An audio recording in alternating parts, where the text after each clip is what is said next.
Hello and welcome to episode 14 of Into the Podcast. I am your host, Sam, and I'm joined by the gorgeous Ryan Chittenden. Say hello, Ryan Chittenden. Hello, Sam. Are you all right, mate?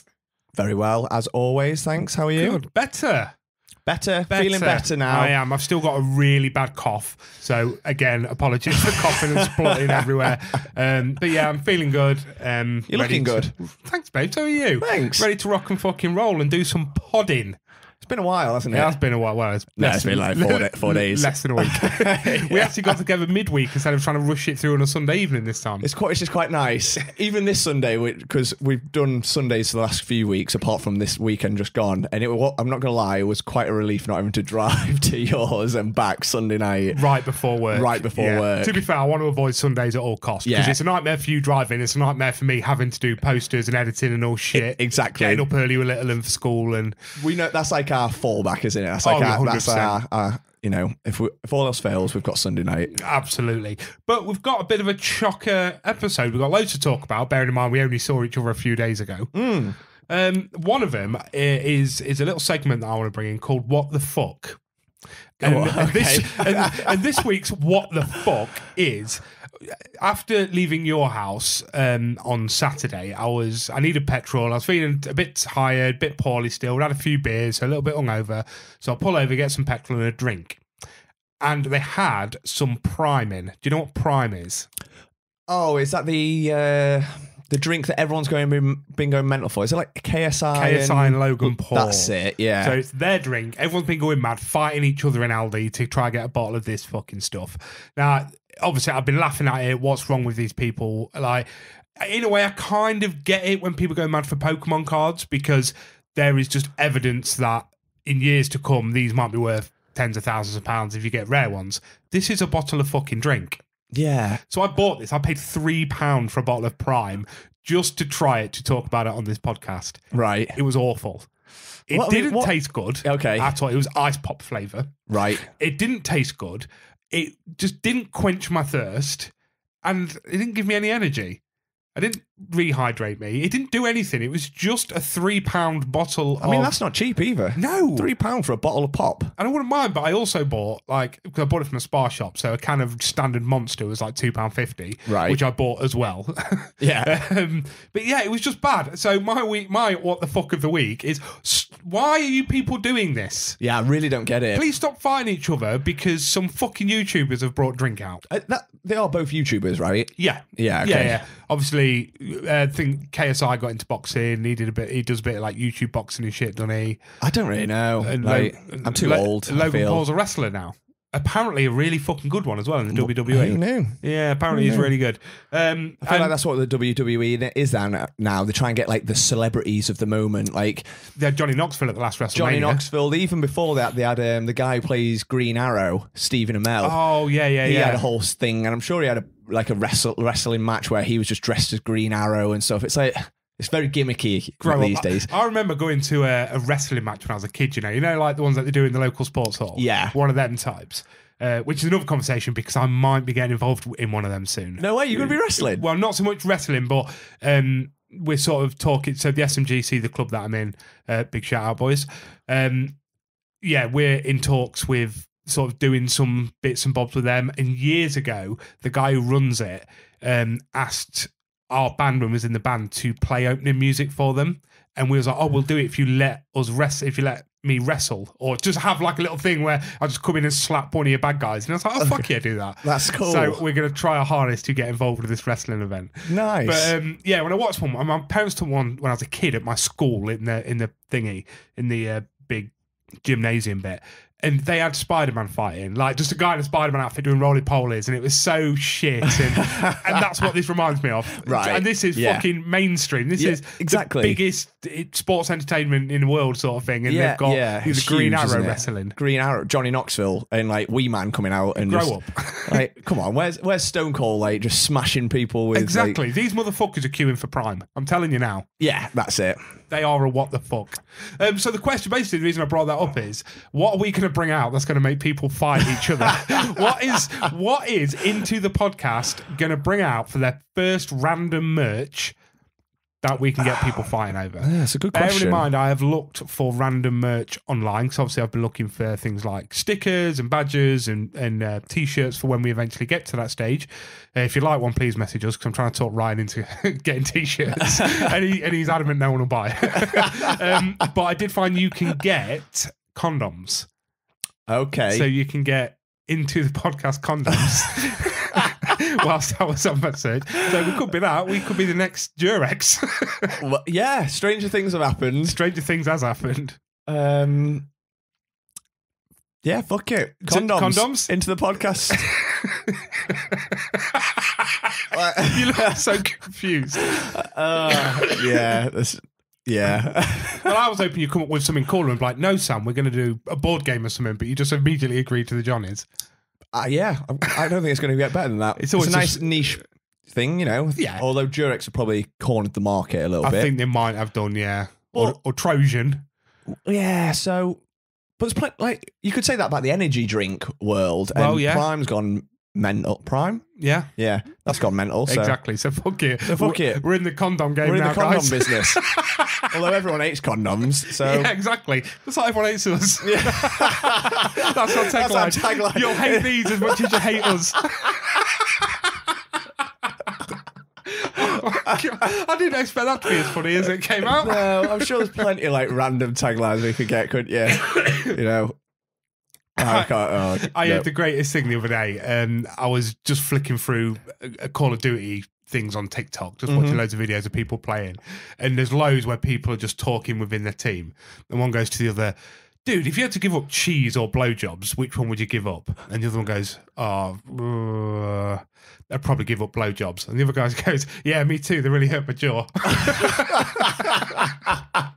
And I was like, I'm now into not playing Call of Duty, just watching these people chat shit while playing Call of Duty. It's the greatest.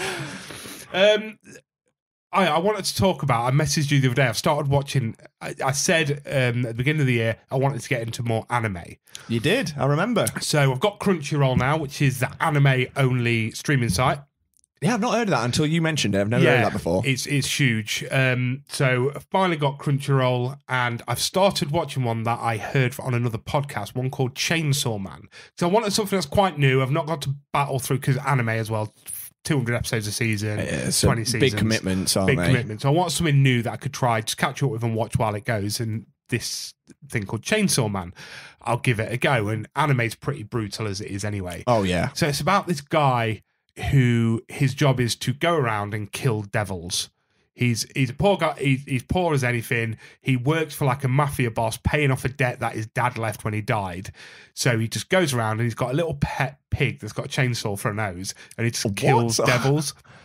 And then in the first episode, he gets killed, and this devil pet goes into his heart and turns him into a man that when he pulls a cord, his arms and his face just turns into big chainsaws. Oh, my days. It's off. It's off its tits. And then there is just a back storyline of this poor kid that all he's ever done is eat slices of bread and live in a shack. So all of a sudden he's taken on by this big group because he kills this mafia boss, and he's taken on by this big group that's like, right, you now work for us. If you try fuck us over, we'll kill you because you're technically a devil, but you're going to be a devil hunter. Right. But through doing this, he's getting fed, he's being looked after, but he's never felt the touch of a woman. So the whole backstory is this guy, all he wants to do is grab tits. Every episode, he just talks about how he wants to grab a pair of boobs. Okay. And then he chainsaws stuff. And then the episode ends. It is so good. What? It is so good. If it's one of those things, if you're into anime and you're into that just ridiculous, fucking over the top gore, random as hell monsters and them being messed up in a certain way. And let's be honest, like Dragon Ball Z, which I absolutely love, there was a pervy old guy in that who all he does all day is read porn. Okay, really? All right. So it's massive in anime, just creepy people that just want to fuck. Right, yeah. So it's not one you'll probably come across, but if anyone is into anime and have Crunchyroll and you've not watched it yet, it's so much fun. It sounds ridiculous. I'm only about 3 or 4 episodes in, but it's one of those, I love to chuck it. I don't want anything too serious. Just got in for work. I'm about to sit and have tea. I'll watch an episode or two. And how long are the episodes? Oh, like 20 minutes. Oh, yeah. So it's just something to stick on. Yeah. No, I totally get that. Yeah. Sounds fun. Yeah, it is good fun. Have you, other than what we've said we're going to talk about, have you watched anything, played anything new this week? Trying to think. I don't think I have, you know. You've been quite busy, haven't you? Like, we struggled to get tonight in because you've got quite just got just a crazy week. It's just one of them where literally every night I've got something on. Yeah. And none of it involves watching or doing anything, because we were going to try and go to the cinema to watch Megan this week, but neither of us could make it. You because you've been poorly, and me, I've just got too much on. So hopefully try and see that maybe next week. Yeah, it'd be good if we can get that watched, because with the gang. Yeah, we've not been and seen the gang in a while, and although they've been throwing a lot of abuse at me recently, so I've not attended the last few. Yeah, that's it. So yeah, just getting bullied a lot. I'm trying to think. I said on the last episode that we started watching Narcos again, because I'm on a bit of a Pedro Pascal binge at the moment. Why wouldn't you be? I mean, what a guy.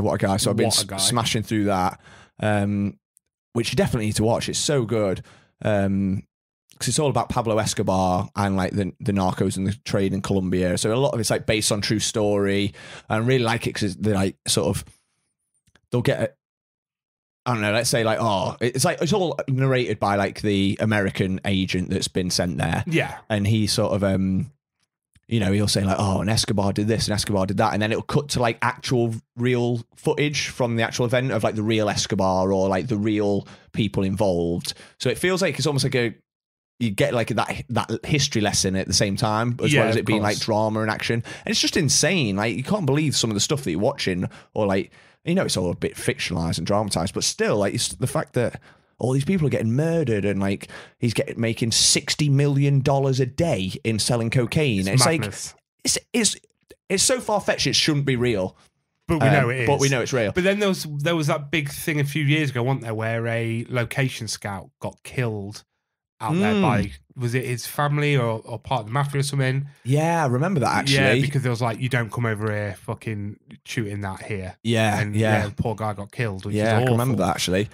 So I've been watching that quite a bit. When I've had a free moment, obviously we started The Last of Us, which I know we want to talk about. We are going to be chatting, my friend. We'll be chatting about that in a bit, so I'll not say any more on that. No, we'll leave that. I think that's pretty much all I've done, to be fair. Yeah. We've not even got any gaming in either, have we? No, I've played a little bit of DMZ, and I've also been playing The Last of Us, so we'll talk about that shortly. Nice, that's good.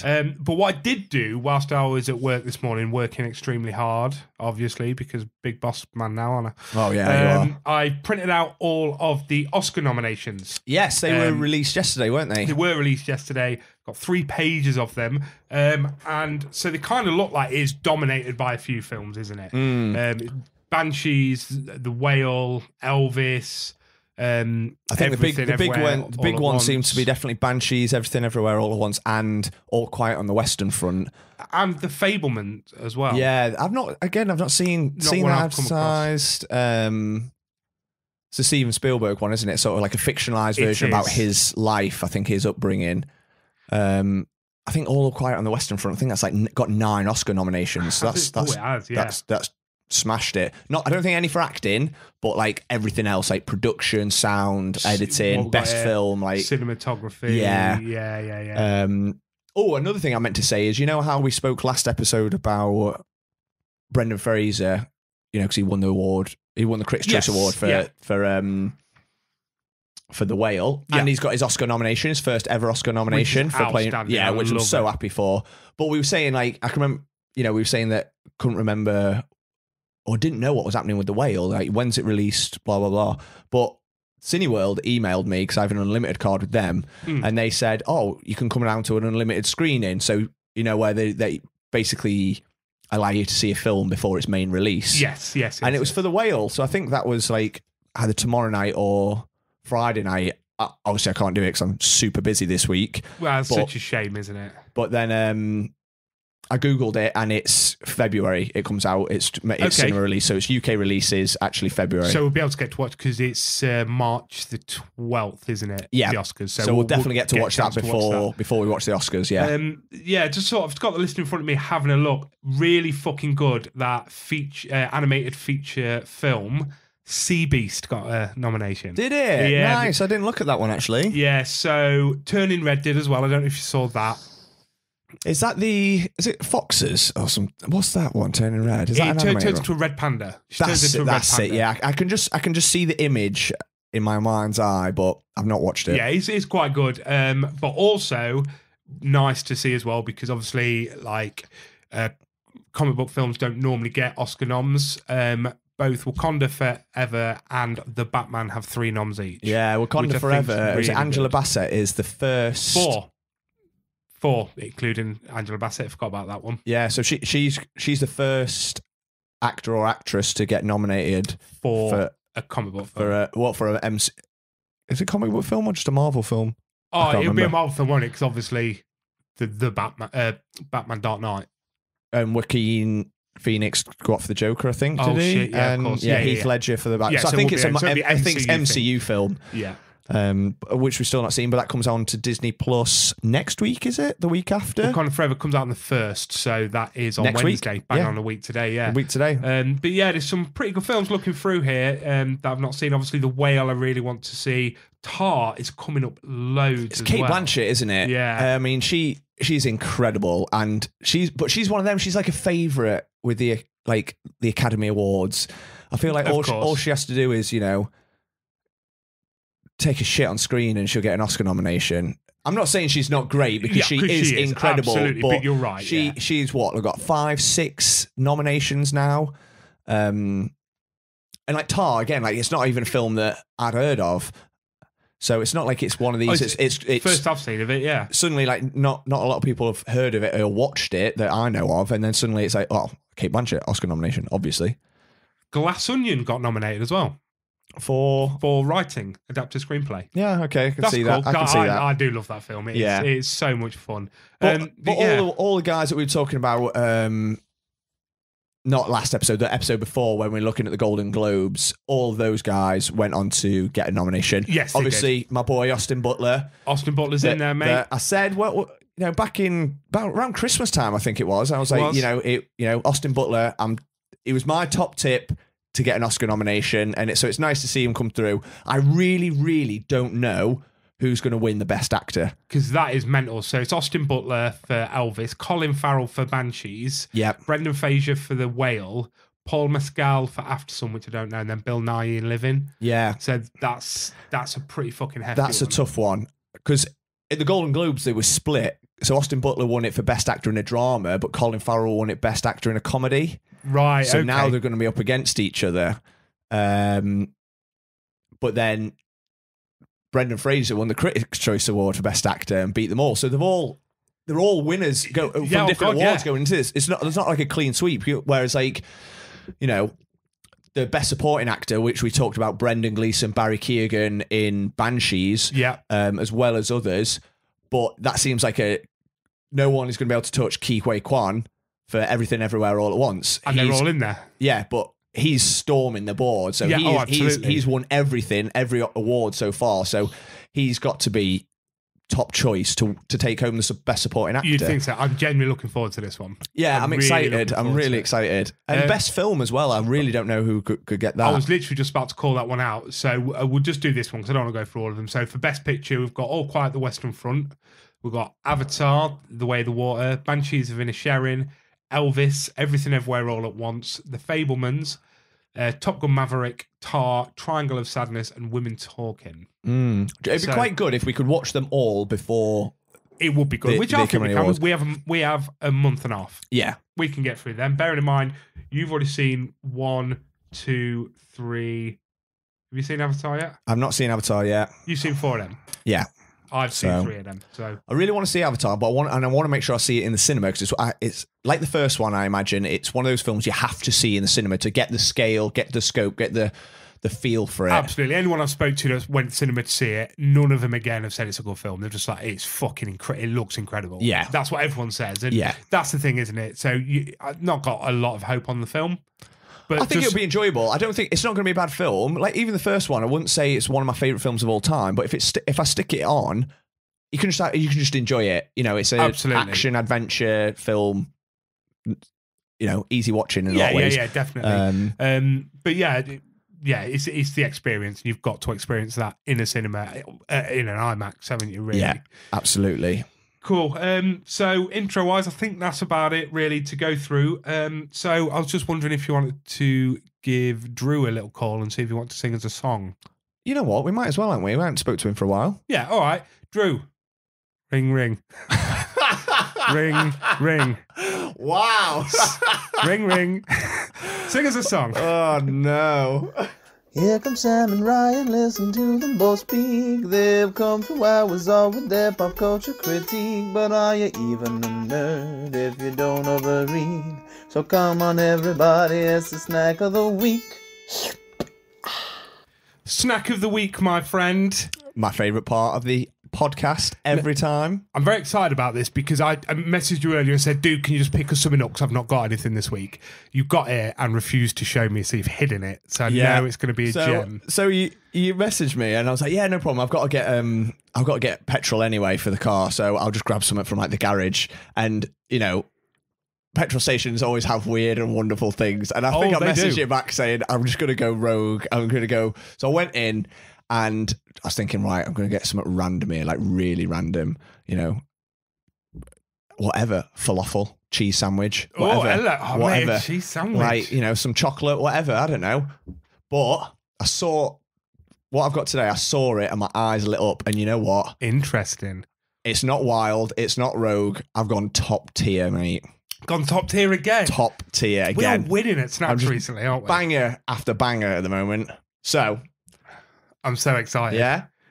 You look excited to show me as well. What I'm going to say before we pull this out is we have ordered a pizza that we are waiting to turn up as well. I know. So at some point, we are just going to stop talking and eat pizza. We'll knock on the door and we'll be like, yay, food, we're so hungry. And then we're going to piss off and eat pizza. And then we'll, carry on. Yeah, so let's see what the snack is then.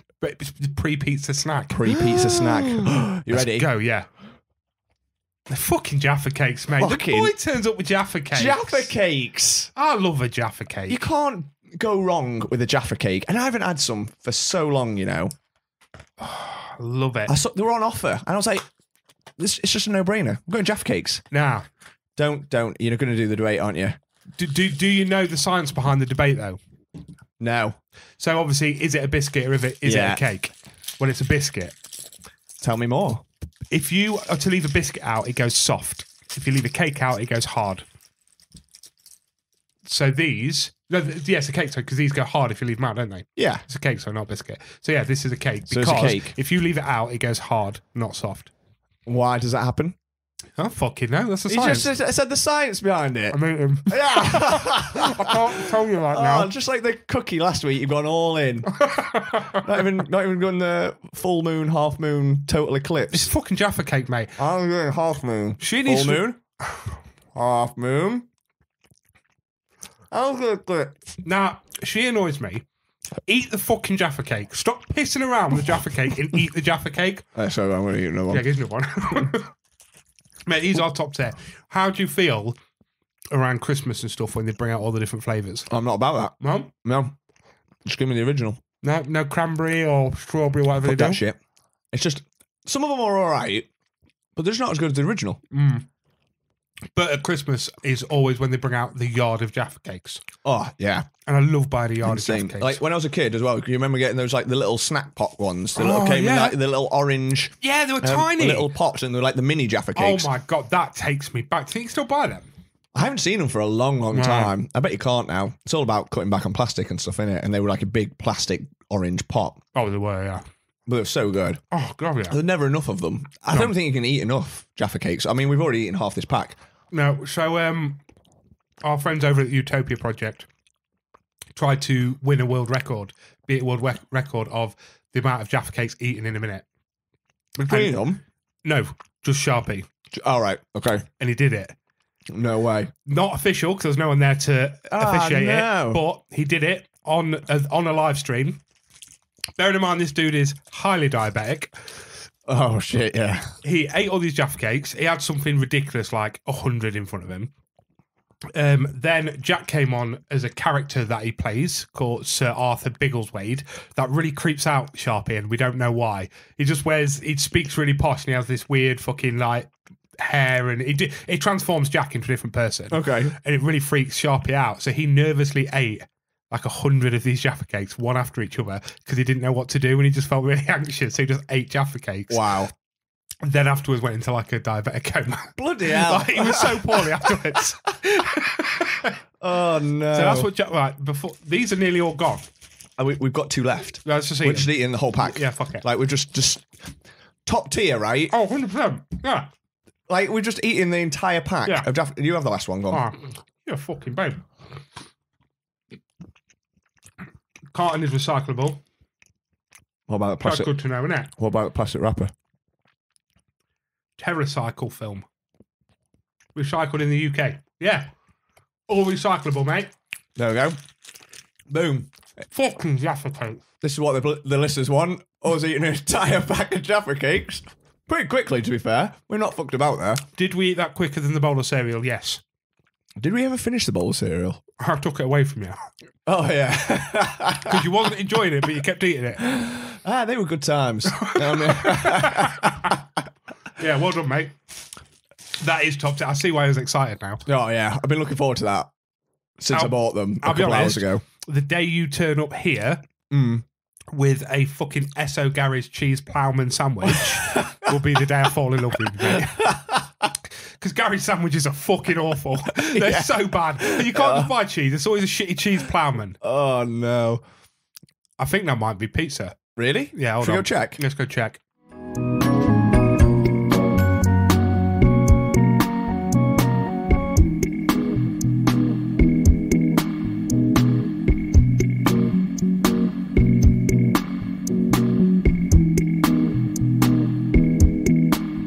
That was pizza. It was pizza. Oh my God, we just paused the recording for about an hour.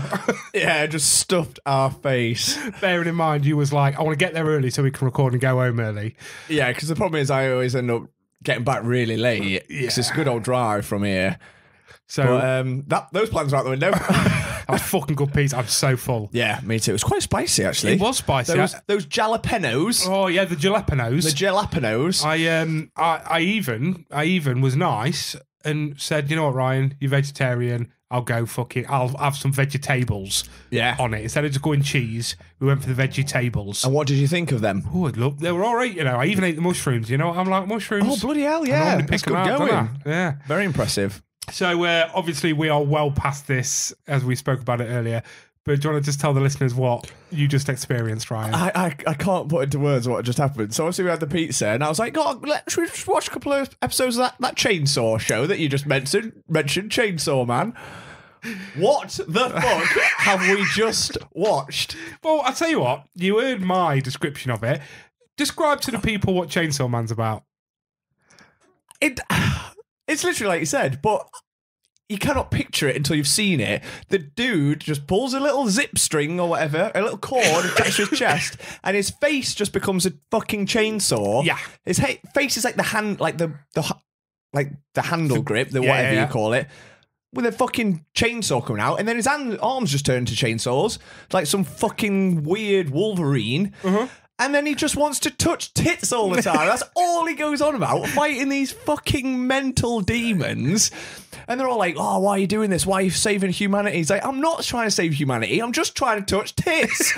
Like, he's like, why? Everyone's got these mad dreams. Like, oh, I want to rule the world. I want to be, live forever and all. He's like, all I want to do is touch some boobs. I kind of respect him for that. Yeah, exactly. Like, you know what? He's a simple man. Yeah, he's got simple dreams. Exactly. You also experienced a man get that excited his hand fell off. Oh, yeah. So he celebrated at the end, thought he was finally going to cop a feel, and he celebrated so hard that his hand fell off. What? Oh, yeah. Did you enjoy it? I did. And you know what? I can relate, because the first thing I said to you as soon as you saw that was like, first time I touched some tits, my hand fell off and all. So I can relate. I was that excited as well, yeah. So, would you recommend Chainsaw Man? I just want to watch the rest now. I physically had to turn it off, and I was like, Ryan, we need to get back to record. We need to get back to the people. That was so intense, though, wasn't it? They are mental. And it's one of those as well, because obviously we're watching it with subtitles, you can't take your eyes off it. Yeah. Even though the only substance in the dialogue is him talking about touching tits, you don't want to miss it. No, and I think it makes it so much stranger when you're just reading the lines. You just keep saying cop a feel. I just want to cop a feel. I just want to touch tits. Like, and when you're just reading that, it just makes it more bizarre. Yeah. As he's running around with a chainsaw for a face. You look happy, disgusted, and confused all the time. I've never seen this look on your face. Feel. But I'm nice and full as well. I'm full of pizza, so. Oh, outstanding! That was an experience. Take a deep breath, Ryan. Lots of food. Yeah. Tits, chainsaw face. It's over and done with. Yeah. Let's move on. Okay. Should we talk about The Last of Us? Oh, yes. I forgot we were going to talk about The Last of Us. Everything before chainsaw face, I've just forgotten about. Oh, someone's getting Crunchyroll tonight. I can tell. You get a fucking 30-day free trial, mate. Do you? You can get it all watched. I am tempted, actually. I know you I just are, want to mate. watch Chainsaw Man. Will he ever cop a feel? Oh, I hope so. Right, Last of Us. Last of Us. Last of Us. We are on episode 2 of it now. It comes out every Monday. Yes. This snuck up on me a little bit, you know, because I've seen it advertised, people going mad for it. I knew Pedro Pascal was in it. So I was like, okay, this is going to be really cool. I never played the games, but I didn't look for it too much, if you know what I mean. Because I never played the games, it was always going to be one of those things that's just going to turn up at some point. Yeah, and I get that. And it did. It just turned up one day. I was like, oh shit, that's out today. Yeah, and having never played the game, I've got no expectation. Other than, like we've said before, The Last of Us is considered one of the greatest games of all time. Yeah. It's critically acclaimed. So it's almost like a sacred cow in a way that people would go fucking nuts if it was not done well. Absolutely, yeah. So that was my own expectation of going into it thinking, I don't know what this is about other than it's a post-apocalyptic world, kind of a zombie-ish thing as I was expecting. Yeah. But I knew, especially as soon as I saw that Pedro was in it, that there were, and it's HBO who have a tendency to do big, epic productions. They don't fuck about, you know, they don't do things by half. But still going into it totally blind. Yeah, exactly. So it sort of popped up. I was like, okay, we'll give this a watch. I initially saw it was on HBO, so I wasn't sure if we was even going to be able to get it to start off with. But it was on Sky, luckily. So managed to watch it. So we recorded on Saturday. So I watched it on Monday. Was it on Monday? No, because it came out. We recorded Friday. I think I watched it Saturday night. We both watched it Saturday. Yeah. That's right. We discussed that we'd watched it, but we didn't discuss anything about it. Yeah. So what are your initial reactions to? So we're 2 episodes in. What's your initial reactions? Absolutely loving it. It's so good. So good. I'd seen some of the hype because obviously it came out that week, and so Facebook and social media was flooded with it and how good it is, and Pedro Pascal's amazing, and the reviews for it it's critically acclaimed. You know, there's posters for Now TV or whatever. It's just 5 stars they everywhere. Are everywhere. But yeah. I mean, in little old Lincoln, mate, they're on every bus and every billboard. That's it. But I absolutely loved it. You know, the first episode was nice and long, an hour and 20 minutes, and it felt like a film. Oh, it did. You know, that sort of level of production. And it was kind of slow in the sense that I don't want to do it a disservice. It felt like nothing happened, but loads happened at the same time. I get what you mean. I do know what you mean. And I think that's because the story moved on a lot, because obviously you start off and it's just a normal world, and then it's by the end of it, things go mental. I don't want to give any spoilers away because obviously it's still brand new.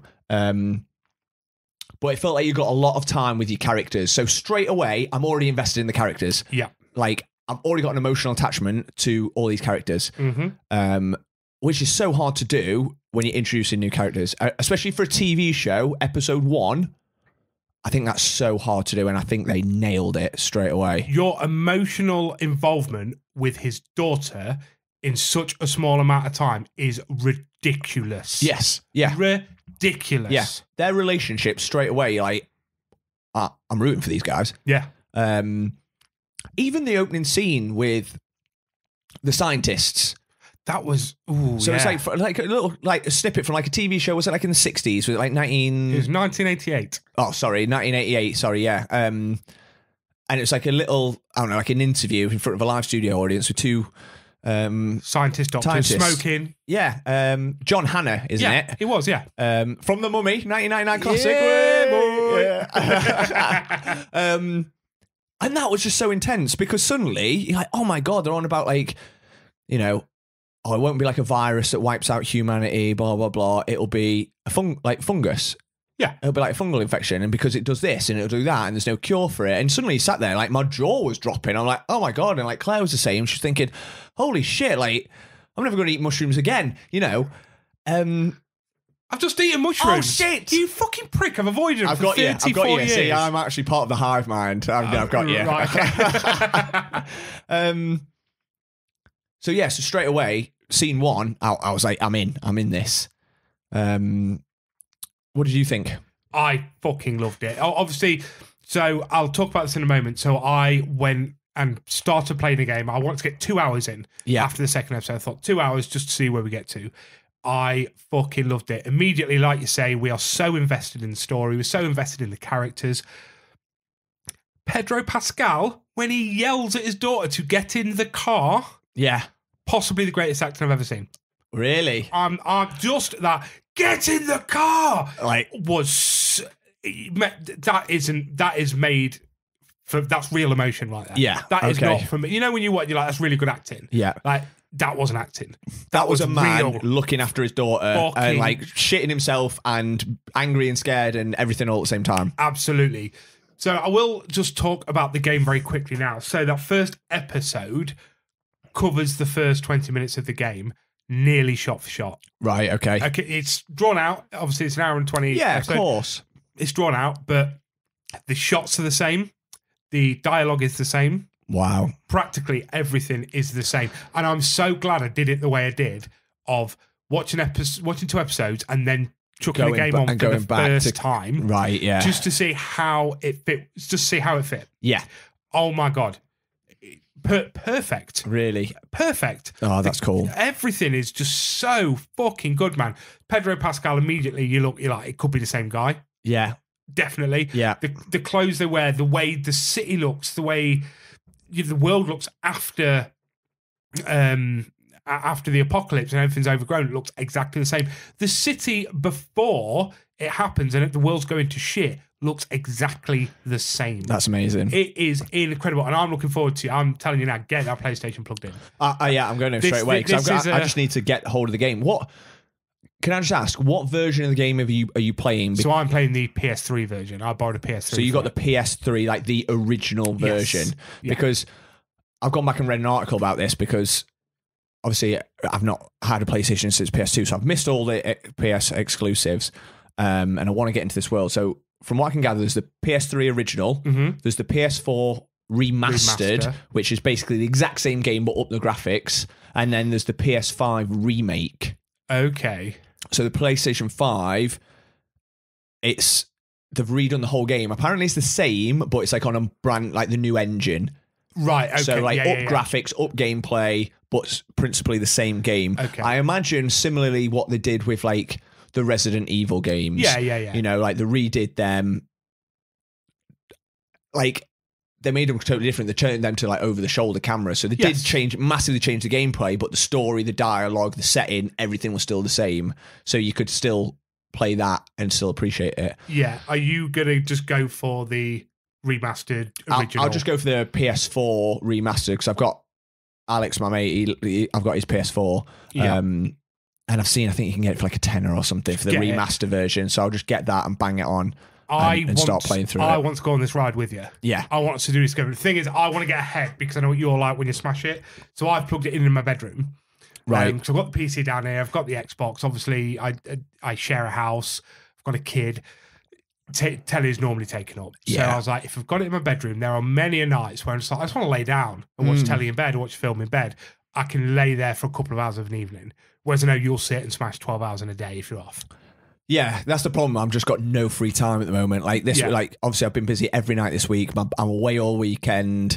I've already got all my nights are getting booked up next week. I think the next weekend I'm busy. So it's like I'm going to have to take a day off work. Well, it's my birthday on Monday, so maybe I should just flexi Monday off and just sit and play The Last of Us all day. Get it ordered after this episode. That'd be a great birthday, wouldn't it? That'd be a great birthday. Yeah. And next weekend, don't plan too much because you're both here. You remember that, don't you? Next weekend, you and Claire are coming here to record the podcast. Yes. And then it's the weekend after. I've got something in it as well. So literally all my weekends are booked up. Right. They're all in my calendar. I'll see them, yeah. Order it after this. Get birthday Last of Us on. That'd be amazing. What a birthday. So what did you feel about episode 2 then? Because 1 was massive. So much happened in that. So much happened, but like you said, it felt quite... because like you said, it didn't feel like nothing happened. It didn't feel drawn out. It felt steady. Yeah. It felt a nice, steady good pace. Yeah. I think episode 2 just picked off where episode 1 left off. Just as good. Absolutely. Just as good. Again, I'm not going to give any spoilers away, but there's a hell of a lot of tension. We see some new creatures, some new monsters that are fucking terrifying. Clickers. So, like, I think Claire sort of nailed it on the head. She was just like, I think the day after we watched it, she was just like, I can't stop thinking about those creatures because they're just horrific. Oh, they're horrible. They're awful. Yeah. And like the things that come out their mouth, they're kind of like a zombie thing, but they're not because it's like obviously like fungusy. So, and this is obviously my first experience of that, bloody Last of Us players will be like, oh, we've known about these for like fucking 12 years or whatever. But for me, this is all brand new and they're just different. I think the classic zombie's been done to death, brains and just rip someone's throat out or whatever. And it's always gruesome and blah, blah, blah. This is a next level, like a different level of horrific. It's not like gory, but in some ways that makes it more sinister. Yeah, I know what you mean. So have you not come across this fungus before? Like in real time, this one that can take over and the sprouts come out their face and the body. So you never heard of this before? I don't think so. So I mean, I come across it years ago just through like viral Facebook videos. They do it to like ants and bugs. Right. And it basically fucking hollows the carcass out. Oh yeah, I have seen that. Yeah, I have seen that. And then it carries on to spread itself. Yes. So, and I was thinking this at the time. I was like, I spoke to you about this as well. I have a lot of anxieties around life. Yeah. So just things that are going on in the world that I try to avoid the news because I get very like anxiety ridden around it and it does scare me. And I was thinking, I was watching this like, oh, fucking great. Something else to be scared of. Yeah. One more thing that could happen. Oh, I know. That's it. I think that makes it horrific, doesn't it? Because absolutely, yeah. Especially when the scientist is there and he's like, oh, there'll never be a cure for this. We'll never be able to stop this. It's terrifying. So I'm loving it. I think it'd be great to play the games alongside it. It's not. Normally I hate the fact when something's one episode a week. Because I'm like, I just want to watch the next one, which I do. But equally, I feel like this will build the suspense, build the tension, because I feel like we're on a journey with it. Yeah, I've got into that quite nicely recently because I was never massively into TV shows, and the ones that I were into had been out for years. I've always been able to binge. Yeah. So I've never experienced until the last couple of years watching something week by week. Well, not since being an adult anyway, since having Netflix and stuff. So it's only really been the last couple of years with like the Star Wars series that's come out and the Marvel stuff that's come out that I've been watching week by week. And actually there's something behind it that I do really like. As much as I moan about it, it's an excitement for Monday. That's it, yeah. Thursday, whatever it was, when Obi-Wan was coming out, like that excitement of shit, we need to sit down and watch this. Exactly. What are you doing Monday? I'll tell you what I'm doing Monday. I'm watching the fucking Last of Us. Yeah. Do you not want to go out? No, I don't. If there's time after I watch that, we'll do something. Exactly. But I'm watching that. And especially when it's a massive show and everyone else is watching it because everyone talks about it and everyone's at the same level, like the same place. Rather than if people just binge something, you'll have someone that's like, oh, I've watched it all already. You're like, oh shit, I'm only on episode 2. And then, I'm on episode 4. Like, let me know when you're caught up. Whereas this, week by week, we can have those chats with everyone and everyone gets that excitement together. So I'm looking forward to it. What a great start. Oh, definitely. I have decided that all these years, if I really need to lose weight or need to get in shape, blah, blah, blah, watching episode 1 of that has made me realise that when the world does end and we end up in this post-apocalypse, 1, I'd never survive now. So 1, I need to survive. And 2, when I survive, I want to be as feared as Joel is.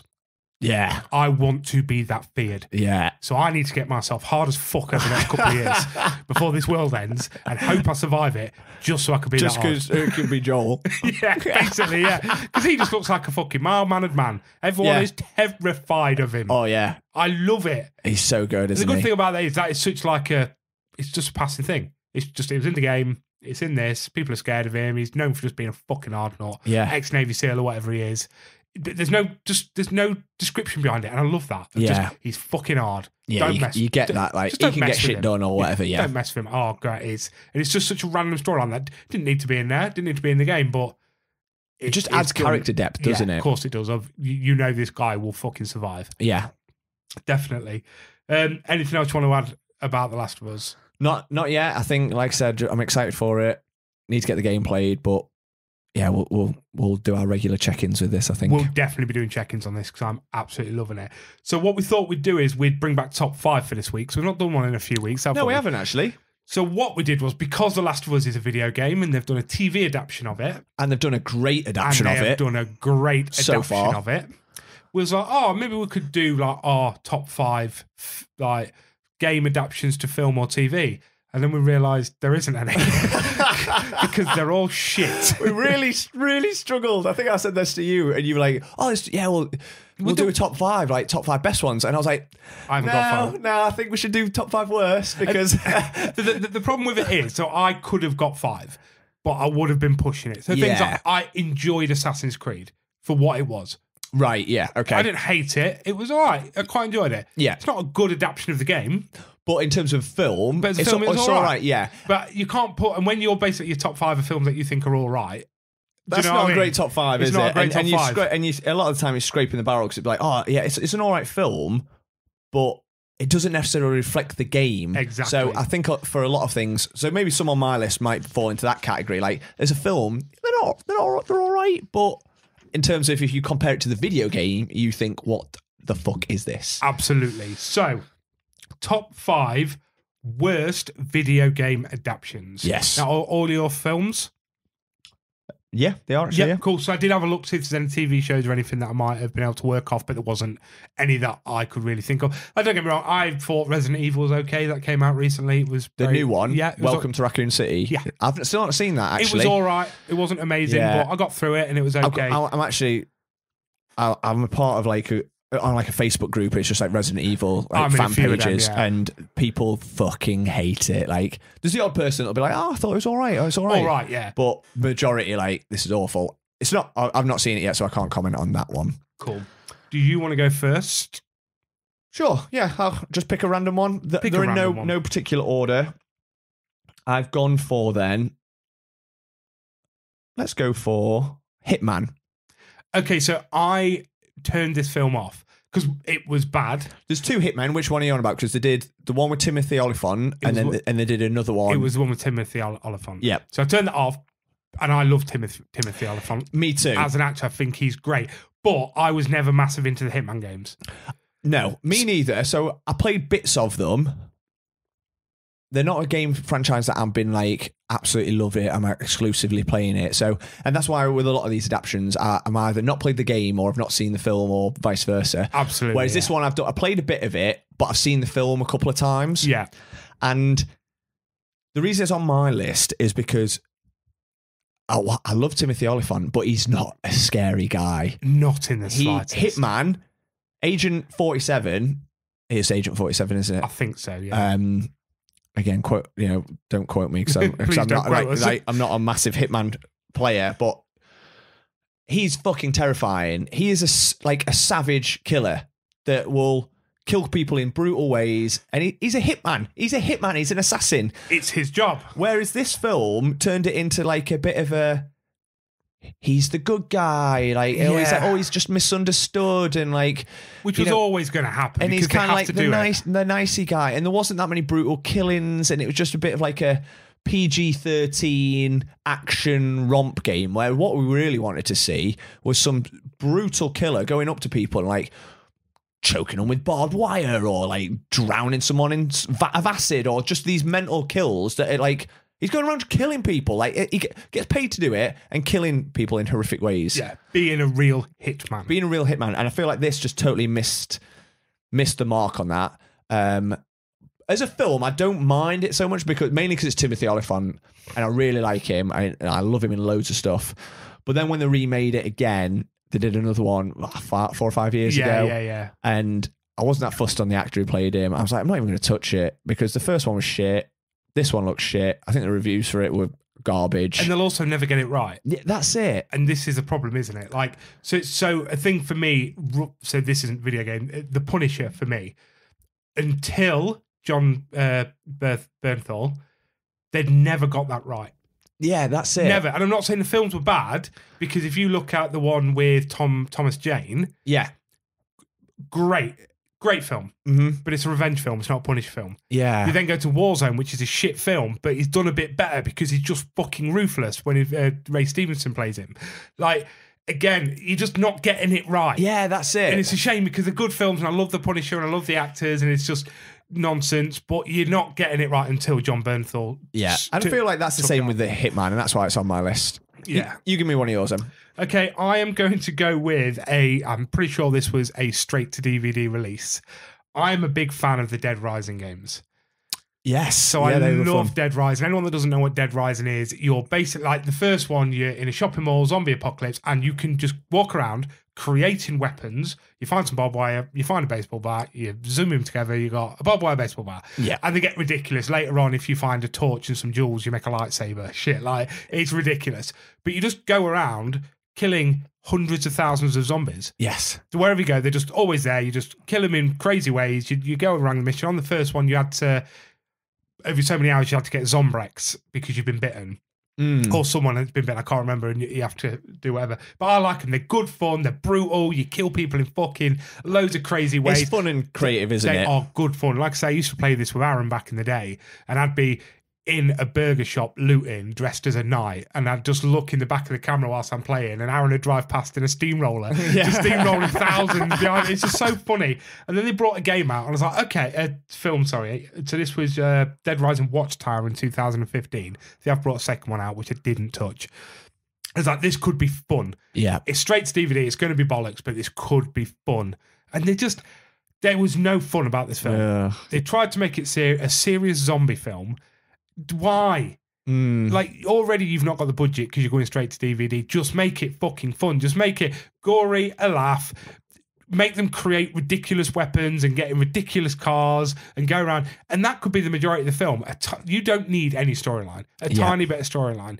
Oh, I was so disappointed that something that was supposed to be shit and fun couldn't get the fun right. Yeah, that's Do you know what I mean? Yeah, because they could at least get the tone right, and then the rest would sort of fall into place. Because you can forgive, when it's a B movie and they've not got a big budget or whatever.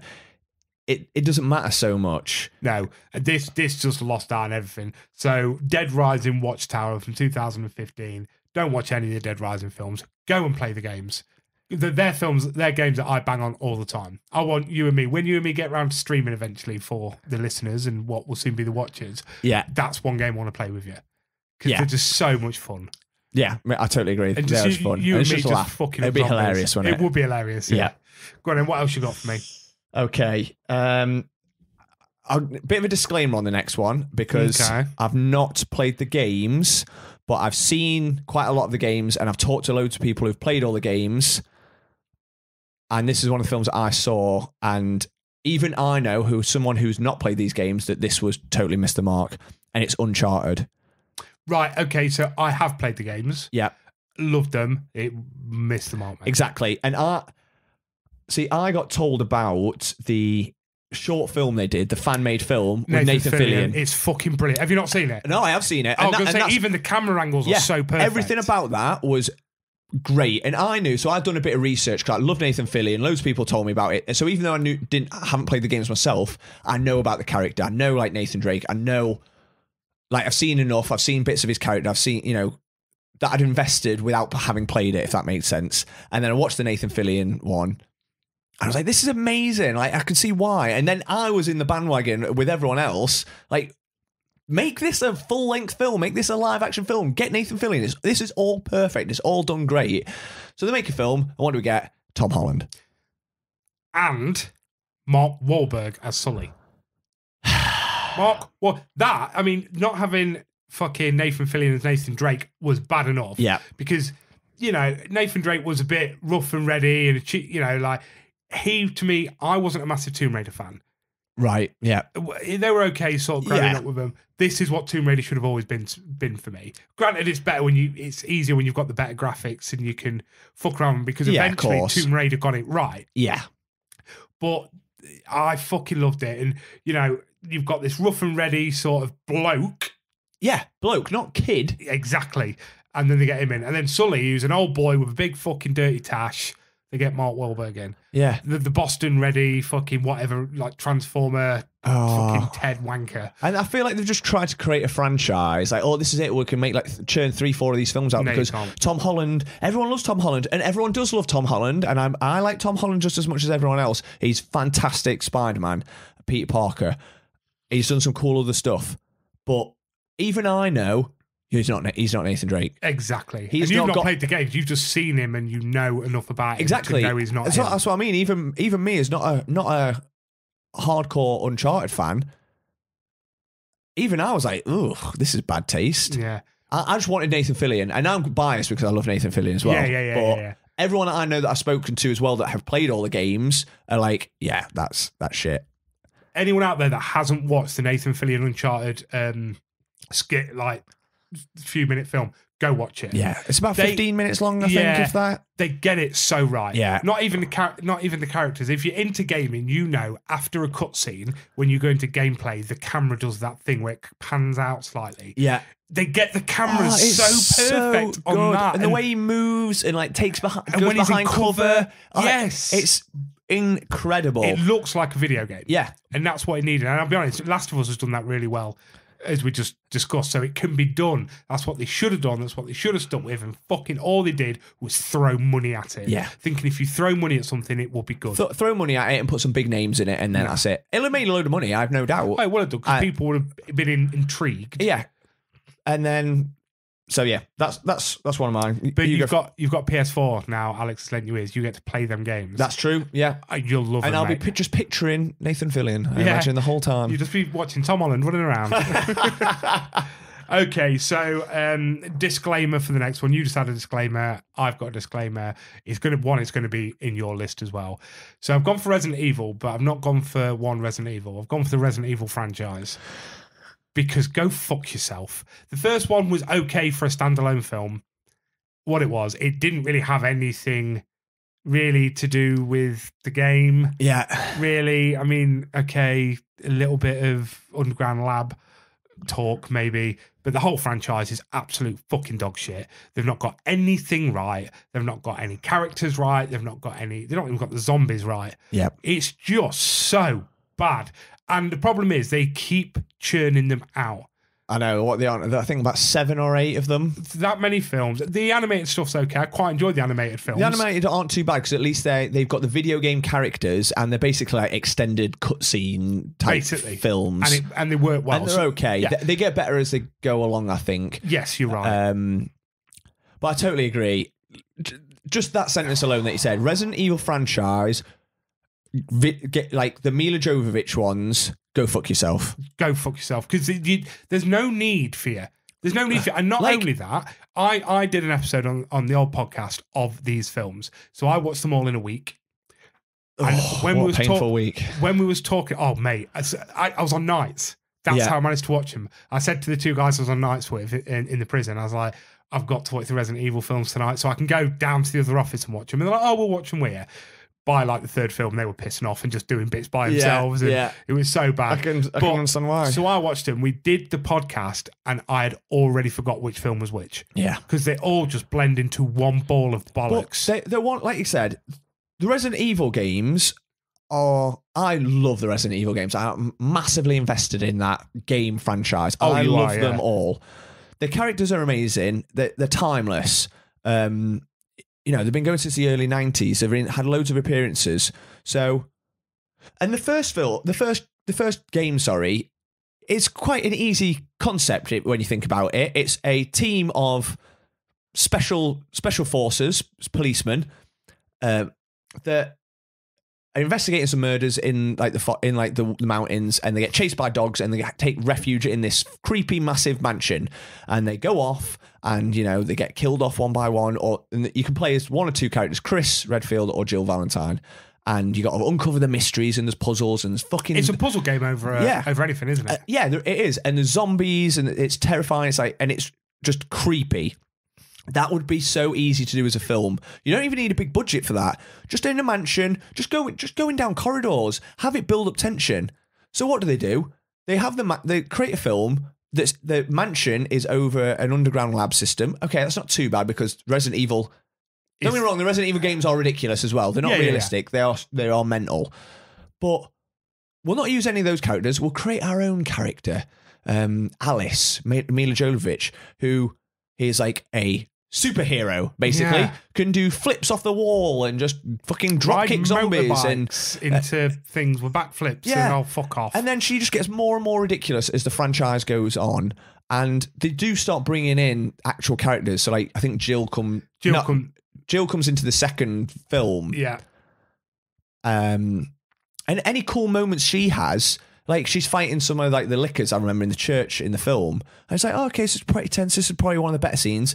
And then Mila Jovovich just comes flying through the stainless glass window on a Harley and just like knocks one of the creatures out with a bike. And it's like, it just trumps everything. It just becomes so fucking garbage, and I cannot stress enough how fucking shit they are. But people clearly go watch them because they've churned out 7 or 8 of them. Yeah. The franchise has made over $1 billion. Who the fuck is going to watch these fucking shit films? Also, one of the greatest fucking bad guys in video game history, Nemesis. And they fuck that up royally. God. It's so poor. And they obviously brought out the TV series that got on Netflix. I only got through 1 episode. I absolutely hated it. Yeah, I find it okay, to be fair. It was, don't get me wrong, it wasn't the films, and I think that's what I was okay with. It was a better budget, better acted version of the films. I was like, okay, I can accept this. So they did that, and all I get now is just memes constantly, obviously, like from Resident Evil Facebook groups, and it's just loads of those ones where it's like people looking jealous, being jealous, and it's like Netflix and Resident Evil looking over at HBO, lovingly looking after The Last of Us, and everyone's just screaming out like, why the fuck have The Last of Us absolutely smashed it and we get garbage after garbage after garbage for decades because the Resident Evil fan base is huge. They made the film recently, Welcome to Raccoon City, which is actually a more faithful adaptation, I think, of 1 and 2, but even that everyone said was shit. Yeah. Just get it right, people. We could write a screenplay, like genuinely could write a screenplay that'd be better. Yeah. And I don't have thumbs, so I can't use a pen. And I can't read or write. So fuck knows what those fucking donkeys are doing over in Hollywood. Honestly, mate, stresses me out. We need to move on, mate, because I can see you're getting red in the face. Feel passionate about Resident Evil. Just do it right. Deep breath. Ready? Is it me or you? Chainsaw tits, remember. Don't, because that mind will just wander off and start trying to process all that. It's you, mate. Okay, I've gone for another one, which I actually really, really like as a film, but it's on my list because it's a terrible adaptation of that game, and I've gone for Doom. My next one, 2005. Finally, The Rock is in a shit film again. But The Rock, Carl Urban. Yeah. I always forget Carl Urban's in that film. He's the main character. Yeah. I've tried to forget Carl Urban's in that film, I think. You know what? I really, really like this film. Oh, don't say really twice. Oh, no, I really do. I'm really enjoying it. If you watch it going in as like, it's a B movie, it's quite enjoyable. Like they go through what I like as well. This is a random side note. Obviously, it's again special forces go to Mars to where there's a station to investigate whatever's happened. There's been like an incident, as there is on Mars. in one of the labs, and you know, they're actually trained by real SAS soldiers, because the way they move and everything through the corridors, most of it's them just trying to find out what's happening. Yeah. And so it's quite a little bit tense, rather than like other films like that, you know, where they're just like holding the massive machine guns at the hip and they're just like, get some, like, these actually look like professional soldiers. Yeah. But that's just me. That's a little thing for me. Okay. But the reason it's on my list is because if you've ever played a Doom game, this is nothing like Doom. Doom is off his tits. Chainsaw Man is more like Doom than that film was, because it is just non-stop aggro. Yeah, like intense, gory action. And he fights, he's the Doomslayer, isn't he? Yeah. The main character. And he just fights hordes of demons. Yeah. Like hell has basically erupted and he's just fucking fighting demons and mad shit all the time. And it's intense. And like I said, it's so aggressive. It's not good for your blood pressure, is it? No, it's not. Like, and that again has been remade a few times. The newer ones are great. Yeah, I've played a couple of them, and like some of the soundtracks from them are banging, like it's proper full heavy metal. Yeah. So they're so good. So the reason this has made my list is because it's not that at all. No. Let me put it to you this way. So imagine the Doom film, everything that happens in Doom, but it was renamed Resident Evil. I don't know. This fucking SWAT Team Chronicles or whatever. Yeah. And it's set in the Resident Evil world, but it's about a SWAT team, which some of the like other games have done that. Yeah. That would be more faithful. It's more like a Resident Evil series because they're investigating a lab where they're doing mad experiments, human genetics, like, which is what Resident Evil's about. Yeah. It's all like, you know, trying to enhance humans, build a super race. And the monsters, you've got the weird little zombie ones, but then you also got the mad big fucking mutated ones. They are literally Resident Evil monsters. Yeah. Oh, yeah, absolutely. Doom, the film, is basically a Resident Evil film. Yeah. And if they rebranded that and did it all, people would be like, yeah, actually, that's pretty banging. Yeah. That would be a better adaptation than any of the Resident Evil ones that have been done so far. It's not faithful in terms of a recreation, but it's more like a game.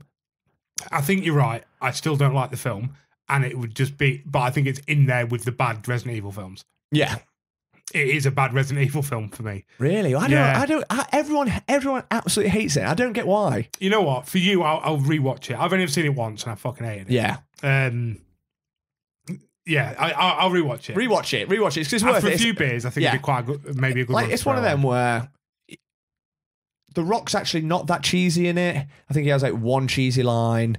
Carl Urban is always puts in a great performance, even if he's in shit. Oh, always. Yeah, I know everyone absolutely hates it. I can see why if you're a Doom fan, totally get it. But in terms of just a B-movie horror action film, banging. Yeah. All right. Cool.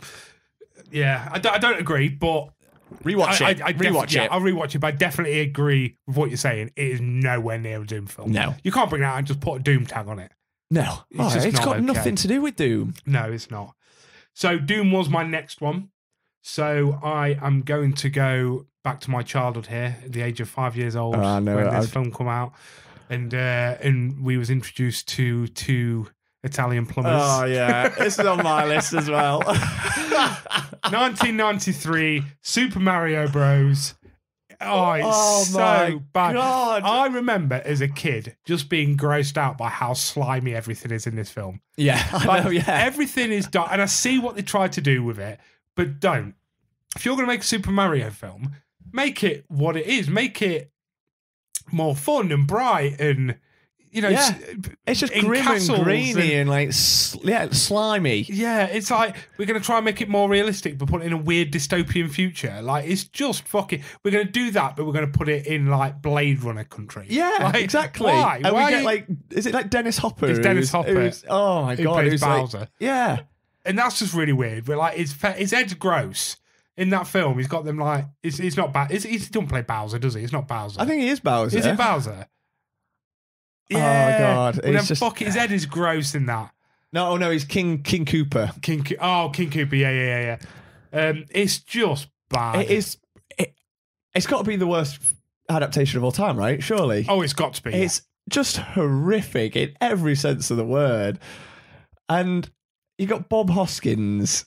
Bob Hoskins, who's like a serious Mario. actor, and now everyone's all they're ever going to know him as like shit Mario. Oh my god, who was what's his name that played John Leguizamo. John, yeah, and Who's Luigi. I love him. I love him too. I love him, but what the fuck, bros?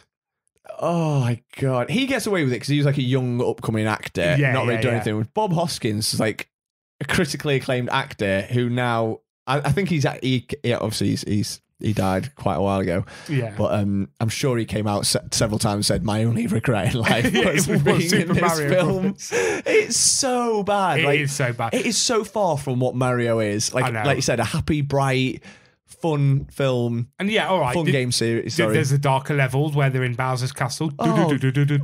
Yeah, that. So dark and so scary. Oh, terrifying. Oh no, but let's just like you said, set in a dystopian world where it's all dark and it's more like a slimy and horrible and everyone's just gross. I love that comparison. It's basically Mario and Luigi, two plumbers in Blade Runner. There's just no need for it. And you know what? It was early 90s, back end of what we were getting from, late 80s. Yes. It fits in with that type of film that was being produced at the time, but just don't do it on a kid's video game, for fuck's sake. I know. But I know we spoke about this a few episodes ago. You're not bothered. I'm looking forward to the animated film because I really enjoyed like Sonic and stuff. I enjoy watching these films with my daughter, and it's nice as well. Like when she got into Sonic, all of a sudden I could start buying the Sonic stuff because she was big into it. So we've now got really cool Sonic toys that do all the shit that I loved as a kid. Yeah. So I can now start getting to the Mario stuff and really sort of play with the toys I want to play with as a kid. Yeah. But yeah, no. Oh god, let's move on. Yeah. So I've taken one of yours, so we should be on the last one each, shouldn't we? I've had all mine. Are you all done? Yeah, Doom, Resident Evil, Resident Evil was on yours. Super Mario Bros. And Hitman. All right. So I was going to go with Mortal Kombat Annihilation on this one. Right. But there is something about that film that I like. And I never played the Mortal Kombat games for the storylines. So my friend is big into it. He knows all the storylines, all the characters, my friend James. But I was never into that. So to me, it was Mortal Kombat characters fighting each other, which is okay. Right. So I went, I'm going to bring The Rock back in. Can you think what film? If we're talking about films that have fucking nothing to do. Oh my god. 2018. 2018. Gorilla. Rampage. Oh, yeah. Like, so they was going through a stage of just doing these random weird films of games that really had no substance to it. Yeah. Rampage was a game where you played a monkey, like a gorilla, and you climbed up buildings and tried to smash everything that was on the screen.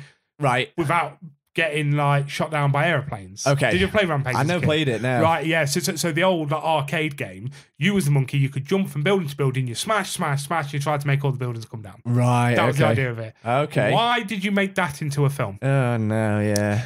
A good example of where that works was Wreck-It Ralph. Yeah. Granted, it's an animated film, but it works so well, Wreck-It Ralph is just a boring game of like, whatever his name is, the plumber dude had to stop him by throwing shit at him. He wrecks it in the plumber, or like, fix it, Felix. Fix it, Felix. Has to fix it all. Like, that was, it takes piss out of itself. They made a serious film played by The Rock, and that fucking, you knew the whole time you were watching that fucking the gorilla and The Rock was going to have a moment. You knew it. You knew it was going to happen because that's what they do in Hollywood, and they did it. And I didn't want it to happen, but it happened. It's so bad. Yeah, it's not even like it was good fun. It wasn't good fun. Go away. Yeah. Stop I think doing that's the this problem to with us. these. Like, these games are fun. And, okay, a lot of the games are more serious, if you're fighting zombies or, like, it's an apocalyptic world. But a lot of the time, games are fun. And the films are just not fun. No. They're just bad. They're just really, really bad. Really, really, really bad. So, I've got a fuck-off list here of films that are coming out adapted from video games. I'm going to reel these off quick. Go on. And just make a noise to either your pleasure or your displeasure.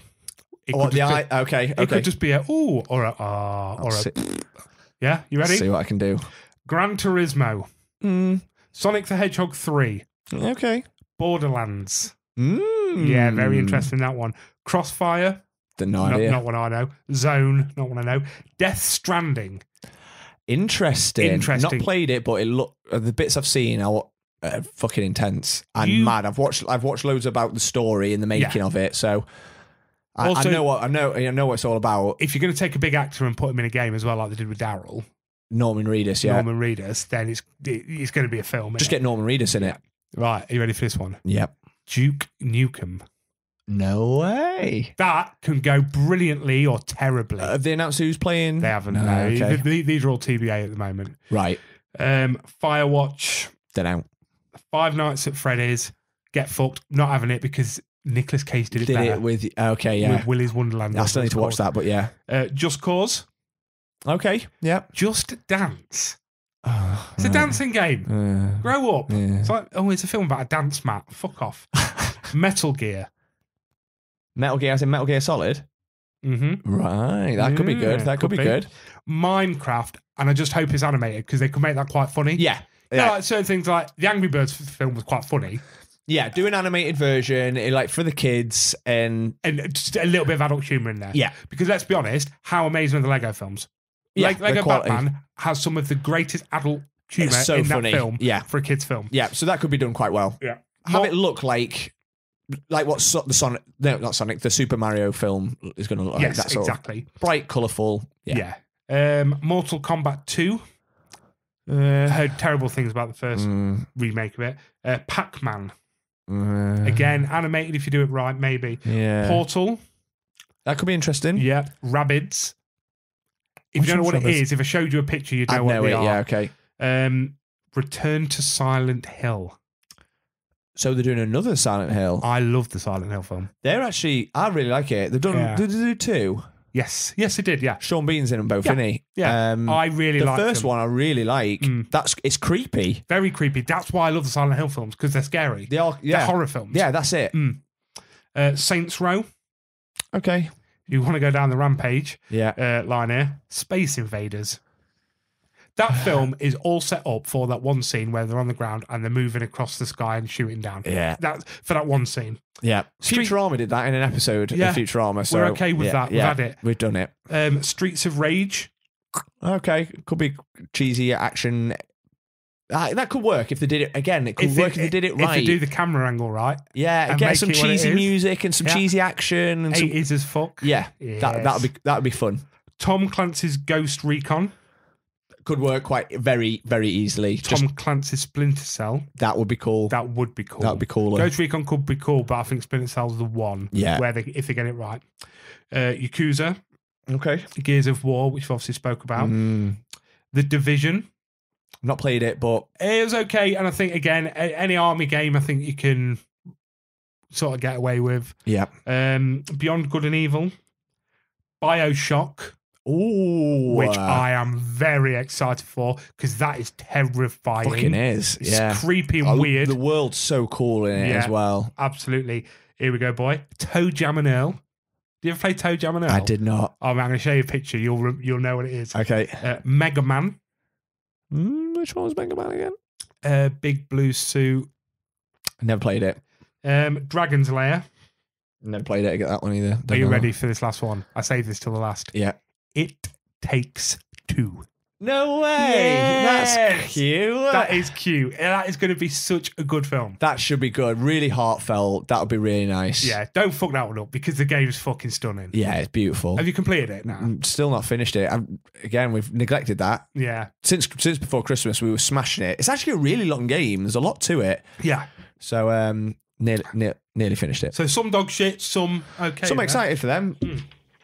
But Yeah. I wonder how many more of them will make the terrible adaptation list. Most of them. They always do. Yeah. Because they can't get it right. That's it.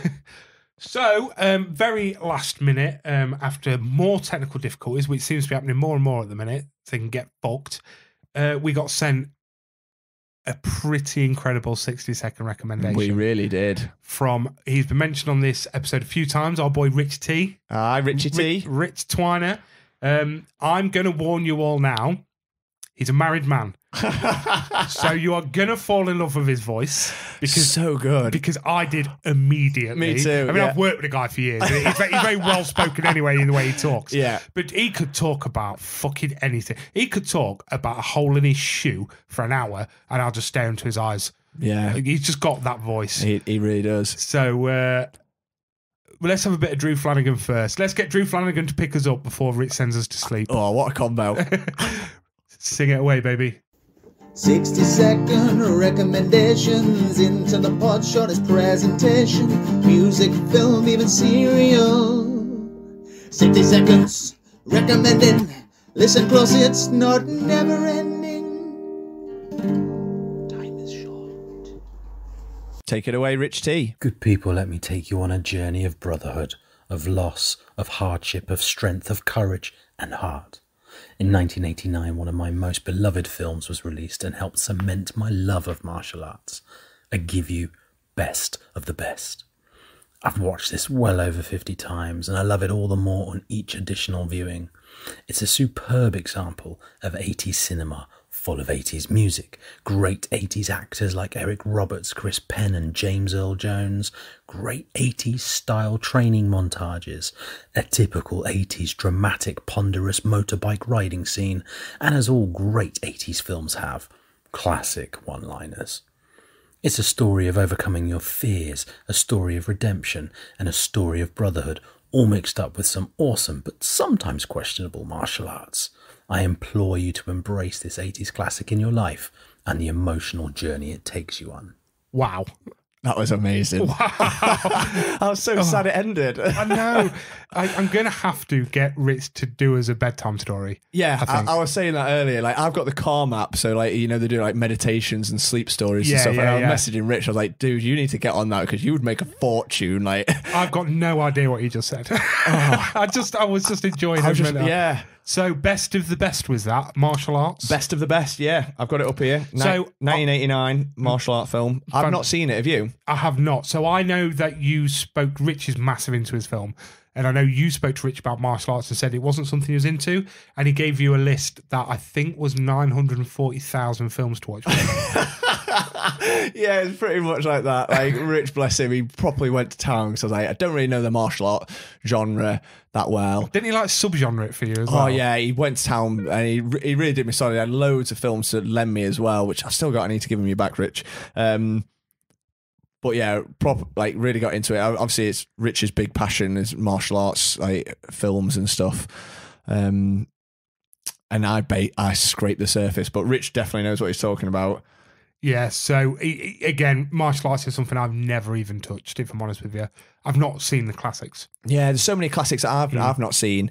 And even looking at this, like Eric Roberts, he's an actor I've seen like in absolutely loads of stuff, but mainly as he's older. Like, I've not seen him like... Oh, of course, yeah. He always plays a bastard. He's always like a bastard. He's always a villain. So I've never seen him in like young in his peak in like the 80s, where he's like, I think he did like quite a lot of the martial arts stuff. So it'd be really cool to see is that. It's got an insane cast, like James Earl Jones and that. I'll definitely add it to my list. Yeah. I love 80s. I quite like the martial arts. Again, that's why I asked Rich to help me before, because it's a whole genre I've not touched. And I think like anything like that could be quite overwhelming. Like, where do I even begin? Absolutely. Because like obviously each country's got its own different style and different, not of just a film, but martial arts as well. So yeah, there's so many classics I want to see. So I'll definitely add this to this because like the 80s, bit of cheese, one-liners. It sounds like a winning combo, you know. What's not to love? Oh, absolutely. And I can't thank you enough for sending this in, Rich, because I didn't know it was coming. It just dropped into my inbox yesterday. Yeah, and same. I was like, oh, we are using this one, Janae. We have to. And then I couldn't get it off. And then last minute I was panicking and I tried recording it through something else and it sounded awful and tinny. And I was like, I am not allowing Richard's voice to be tinny. No. At all. I cannot do the man a disservice like that. So thank you so much for that, buddy. That is fantastic. So everyone, please, again, keep getting your 60-second recommendations in. I know we've had a few people come to us and say, oh, I'm just a bit nervous about talking or whatever. I've had a few people that said they'll send us a script. Okay. Which is quite interesting. So if you want to do that when you're at home by yourself and you just want to write something down, time it, if it's 60 seconds, send it in and we'll do it for you. Rich said, he's like, that is so hard doing 60 seconds because he wanted to do The Crow. and he said, you cannot give that justice. Oh no, The Crow's his favourite film. Yeah, I said that to him earlier, talking to him today, and I was like, "There's no way." I absolutely love The Crow as well. And I don't think I would have put it in if you sent us that. No, because it's an episode. We're doing a full episode, and we're getting Rich on, and we're just gonna talk for an hour and a half on The Crow, and it's gonna be incredible. Yeah, let's get Rich on for that episode then. Yeah. Well, we've actually got a list of people going to get on for certain things. Like we're starting to figure out who would be best for what episodes. Yes, and we don't want to like flood the episodes with loads of guests one after each other. So it'll be over the next year. We get people on sort of every now and then, but yeah, definitely. Yeah. So there's only one thing left to do, Ryan. Oh, what's that? The Eliminator. The Eliminator. There can be only one. It is time for the Eliminator.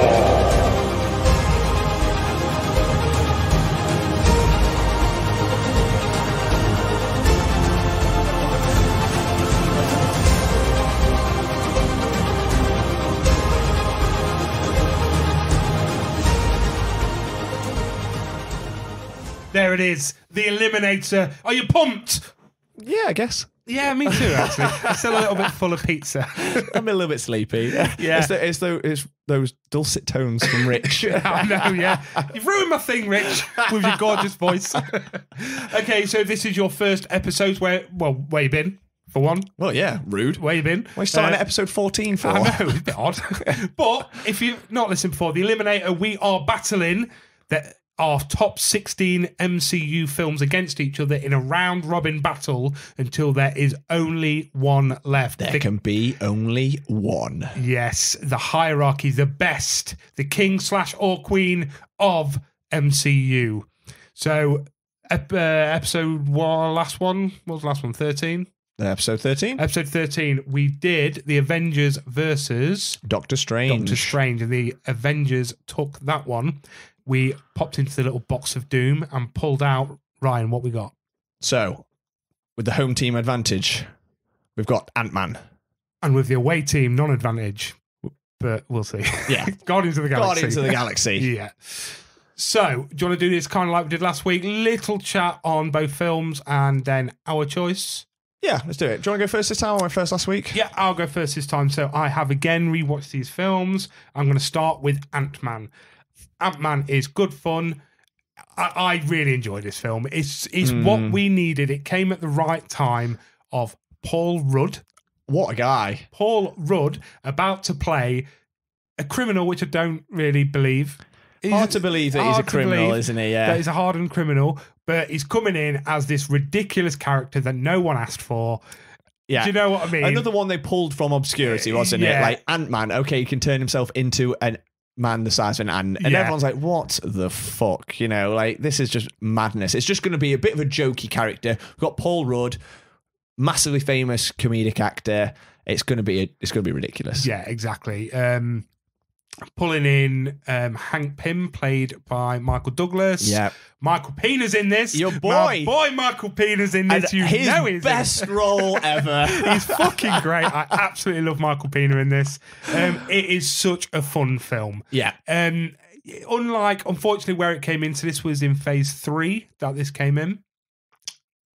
Yeah. I'm sure it was phase 3. Yeah, it will have been, yeah. Yeah. So this came in well after everyone else is established, and we've got another fucking backstory film, learning who he is, what he can do, how he's going to get his characters. So it does drag a little bit for the timeline of what we're getting, but it is fun. It's exciting. This film has one of my favourite MCU scenes in it.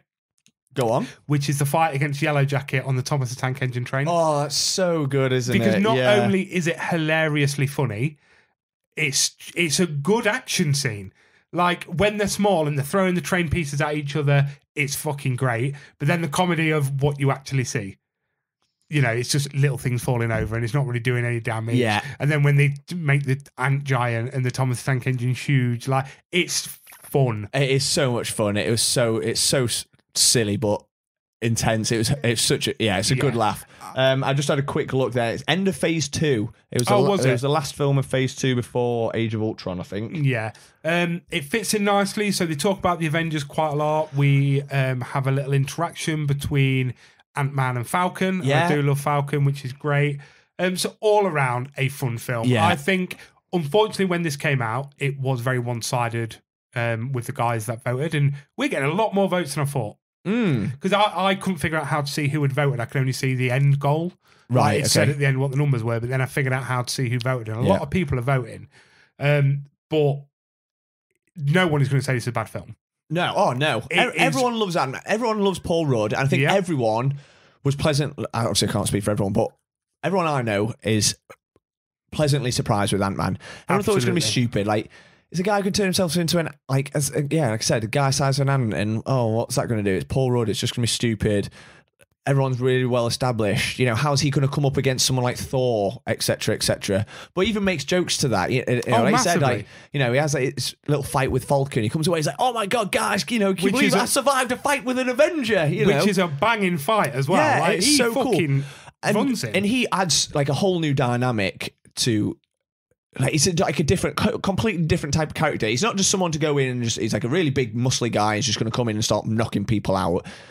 His ability is quirky. It's different. It adds something totally new that we hadn't seen before.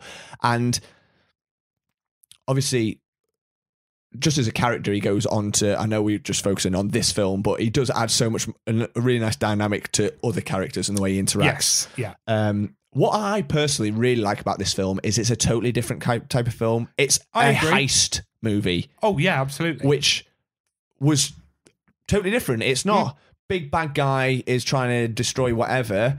Got to go fight him and save the day. This is this guy's trying to steal our technology and bring out better ones because he's a bit of a dick. And he's going to sell it to Hydra. He's got Hydra, sell it to evil people. So let's go stop him. Let's break in, steal it. Using loads of ants which is great. Me. Anthony. He's on point. Just stuff like that, and it works so well. I love it. I really, really love Ant-Man. It's one of my favorites, especially as like an individual film. Yeah, and I really love him as, what's his normal name? What's his name in it? Scott Lang. Scott Lang, that's it, sorry. I love him as Scott Lang. I think he's got a good heart. His daughter's adorable. He just, I mean, I'm a sucker for a father-daughter like storyline in any film anyway. Yeah. And this really does warm my heart. Yeah. Like, he loves his daughter. His daughter loves him. You know, I love that scene where, so her stepdad is a copper, and she's like, "You're going to go find my daddy?" And he's like, "I hope so, sweetheart." And she goes, "I hope you don't find him." Yeah. Just shit like that. It's cute, it's lovely. Yeah. What I like about it as well, about saying, about Scott, is he's just like pretty much a normal dude. Yeah. Like, he's not like a god, or he's not like super strong or super fast or whatever. He's just like a pretty normal guy who just puts a suit on. That makes him a bit harder and a bit faster. Yeah, and he didn't even make the suit. He's inherited it from Hank. So I quite like that. He's sort of like an everyday guy, isn't he? Like you said, like wants to provide for his family, but he's got a good heart. He's got into trouble, made some stupid decisions. It's just different, and it's just quirky. It's fun, so rewatchable as well. 100% rewatchable, yeah. But I really like the storyline of him anyway, of how he ended up in prison. Of he found corruption in his company, so he whistle blew and lost his job. So what he did was broke into the company and gave all the money back to the clients, and then drove his fucking Mercedes through his house window or something. Yeah, that's really ridiculous. And then had to go to jail for like 5 years. Yeah, exactly. So actually, what he did was a good thing. A good thing. So when you look at it, and like the mum and the stepdad being a bit of a bastard to him, you're like, he's a hero. Yeah, I know. What he did was right. Yeah. So big thumbs up for Ant-Man. I love Ant-Man. Yeah. And then we go over to Guardians of the Galaxy. So I'm really glad I rewatched this film because I'd not seen it in years. Okay. I'd not rewatched it in a long time. And I actually watched stuff that I forgot happened in the film. Just things like, when the Nova Corps come to help at the end and they all connect the ships together Yeah, and shit like I love that I forgot scene. scenes like that. That's oh my so God. heroic, actually. I love that. And even like the Peter Serafinowicz, who I love, and people will probably recognise with like Shaun of the Dead and stuff like that. Yeah, he's great. He's so good. He's like this bit of a dickhead, like knobhead Nova Corps officer. And he's got like a heroic moment. Even he's there, like part of the shield, and he's just shouting for Rocket, and they all get blown up. And it's all like, oh fuck, this is intense. Like this is quite a nails fight. Yeah. This film is fucking unreal. I totally agree. It's so good. Every single character is incredible. Rocket is the MVP in this film. Like his story arc, his emotion, the acting that who plays Rocket Raccoon? It's Bradley Cooper. It's Bradley Cooper, isn't it? Of course, it's fucking Bradley Cooper. Yeah. He's my Austin Butler. He is. I'm telling you now. He cries, he screams, he shouts, he's angry, he's happy, he's funny. Yeah. What a character. I forget how much I love Star-Lord. Yeah. He's this funny. This is the film that put Chris Pratt on the map. Big time. He is now an A-lister, and it's because of this. It's because of this film. He was, okay, if you'd seen Parks and Recreation, knew who he was. No one outside of that had a clue. After this, he was the most sought-after guy in Hollywood. And there's no reason why. He's funny, he's charming, he's... shredded? Yeah, he really is. He ticks all the boxes. Yeah, absolutely. The opening scene in this... No, not so much the opening scene, because that's hot. Whew, when his mum's dying of cancer. That is... Not that scene, because it made me well up that. I forgot about that bit. Yeah. But where he's going through the planet and he's singing and he's kicking the little monsters or whatever they are and singing into him. That is the most badass you see Star-Lord in any of these films. Because he's all silhouette kind of, like when he walks with in. like his mask with the red eyes. The long coat. Like, he is fucking terrifying. Like, although he's dancing and shit, you're like, who is this guy? He is off his nuts. Yeah. It's nice to see Drax not in such a dumbass role. Yeah, he starts off. He still has some brilliant one-liners. Oh yeah, so dry, so like witty, without intending to, like. Obviously, it's intended to be, but his character's not trying to be funny. But he's quite scary. He's intimidating in this film. He's fucking huge, and everyone's like, "This is a psychopathic like killer. Like, do not get on the wrong side of him." He's very much like, you're along for the ride because no one's going to say no to you coming. Exactly. Yeah. Which is I love about his story arc, the fact that he is the destroyer, for fuck's sake. Yeah. But yeah, Ronan bitch slaps him all over. All he wants to do is kill Ronan. Yeah. And he never will, because Ronan's so much fucking stronger than him. Yeah.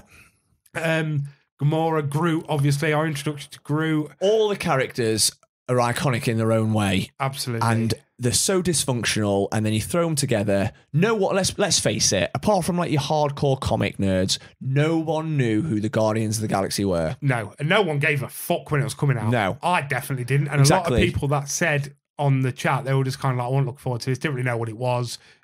Goss, who did our first listener, a 6-second recommendation, he said he did read the comics and didn't like them. Yeah. So he's just like, why? Again, another pull you don't need. How is this going to fit into the universe? Yeah. Fucking perfectly. That's how it's going to fit into the universe. But exactly. It is just 2 hours and 10 of just pure amazingness. Oh, it's incredible. The soundtrack alone is unbelievable. Yeah.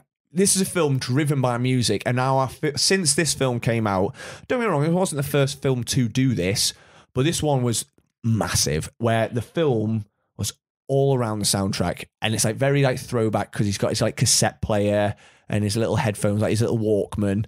It's all 80s, and so many films now copy that. It's all about the banging soundtrack. It's all about getting those epic, cool songs in. But one thing as well is, because I've got the vinyl for this. Yeah, I have. But I've got like mine's like the double one, so it's actually got the score on the other side. But what you don't realise is so much because the soundtrack takes over. The score is actually banging. Their like theme tune and stuff, it is incredible. All like right. the scene where I don't know. It's like you say because it's such you a good watch it soundtrack. again and you focus on the music and when it's things like the final scene where they're all grabbing each other's hands and it's so heroic and it's so emotional, like and you're almost like bringing yourself to tears when they're all holding the stone and they're killing Ronan. Listen to the score then. It is beautiful and it helps create that scene to be what it is. And that's what I love about this film, because it can be silly, it can be stupid, but then when it comes down to it, shit gets real. Yeah. And Shit gets real, but they can also throw silly in there to break it up, to make it brilliant. That scene where it's the face-off between Star-Lord and Ronan, and Star-Lord, and he's about to kill everyone. yeah, So Star-Lord just starts singing, and he offers him out and a dance-off. it's so good. What a fucking scene, because it's meant, and you're like, oh my God, he's literally, mass genocide's about to happen. Yeah. Then that scene happens, and he starts dancing. It's like, dance off, man. Dance off, man, let's go. And Yeah. he's like, what are you doing? He's like, it's called a distraction, dumbass. Yeah, it's so good. But even the scene before that, when they're in the ship and it's going down and they're all going to crash and die, and then Groot grows his little thing around him and all the lights are coming off, and then suddenly all he said is, "I am Groot," and then he just turns. It's like, "We are Groot." Oh, Ryan, stop it! Right in the field. Why, Ryan? Oh, we are Groot. We are Groot. I've never, ever, ever felt them words. I never thought would make me think we are Groot. You're Who's right. ever heard the word Groot until this film? And then as soon as we hear it, we agree. Yeah, We agree. We are Oh Groot. my God, I'm Groot. crying. Weird tree guy. I'm crying now. Oh, and then that scene afterwards where Rocket's crying and just holding a little stick of his, Oh, and you Drax know what? just starts stroking him. Yeah, Oh, what a film! unbelievable film. What did the listeners say then? So this was a pretty big whitewash. It was about so separately, Instagram and Facebook, they were both roughly about 2080. Right, okay. For So massive. for Guardians of the Galaxy. Galaxy winner. Guardians of the Galaxy winner. It's won in my eyes.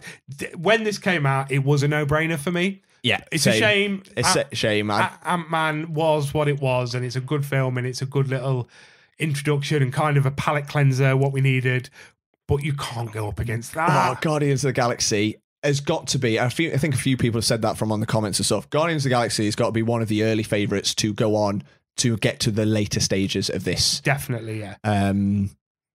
People absolutely love Guardians of the Galaxy, and for very good reason. It's my vote. I vote Guardians of the Galaxy as well. I understand why. I really do. This will go on. This is going to get knocked out by a big one. It could even go all the way. It could go all the way. It People, really could. people love Guardians of the Galaxy. I love Guardians of the Galaxy. It's what a film. Can't say anything more. No. So should we pick for next week then? Let's do it. Right, I'm going to open the little tub of justice. It's sad to see Ant-Man go, and then we said this last week as well when we got rid of Doctor Strange. It's always going to be hard because these are 16 films we love. We've already whittled this list down. Yeah, exactly. So it's always going to be tough to see him go, but Goodbye, Scott. there can be only one. There can be only one, unfortunately. Okay, next round. You get one, I've got one. First entry into the next round is Shang-Chi and the Legend of the Seven Rings Versus Avengers Endgame. No way. How weird is this? Every time we've done it, we've had a standalone introductory film, Doctor Strange, Ant-Man and Shang-Chi up against a team mashup. Already established, yeah. I suppose Guardians was an but it's a intro, team but it's still mashup, like a mashup. It's not like 1v1. Yeah. Interesting. You know what? Avengers Endgame.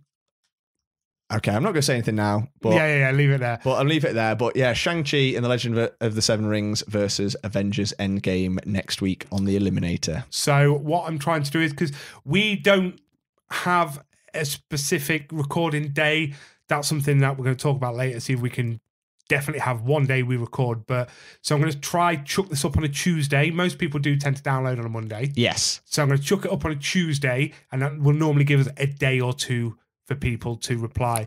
So on a Tuesday, get yourself looking at social medias, get yourself looking at stories, and get yourself answering. Because if we record on Wednesday again, it's only going to be up for one day. Yeah. We've got a bit of leeway next week, so I think we're recording on Saturday, aren't we? Oh, we are, yeah. So, oh, shit, of course we are. So, yeah, we've got a bit of leeway next week. I might bang up a couple. Let's get lots of discussions going. Talk to each other about what you think. Talk to each other about what you think is going to go all the way. Really enjoying everything that's going on. Yeah, and we were saying earlier, actually, we've been getting a lot of votes on it, especially to like this one was only up for a day. It was 24 hours, 24 hours, and we were surprised. We were pleasantly surprised with how many people voted on this. So thank you so much for getting involved. You know, if you want your winner to be the greatest Marvel film of all time, keep voting. Exactly. So just a little bit of housekeeping before we end then. Please like all of our social medias. I think we're 2 likes away on Instagram from 100. Nice. Which is nice. It's a good little start. So if you don't like us on social medias, like us. So then you can get involved with the Eliminator and all the other fun little japes we have online. Twitter, Facebook, all that shit. Please subscribe if you listen to us on any sites, your normal podcast sites. Couldn't say podcast then. What the fuck's wrong with me? But leave a review. Please leave us a review after you've subscribed. 5 stars is preferable, but just tell us what you think. Just be honest. We're happy if you're going to give us a review. Tell us why you're giving us that. If you're going to give us a 5-star or 4-star, 3-star, tell us why. We can only improve or keep what we're doing if you're enjoying it. So you have to let us know. That's it. If you don't tell us, we won't know, and we'll just carry on talking about chainsaw tits, whatever it is. I'd just forgotten about that. I'm never going to let you forget about that. Oh, God. So, Ryan, give us some words of wisdom to go out on. If you have chainsaws for hands, don't touch people inappropriately. Peace.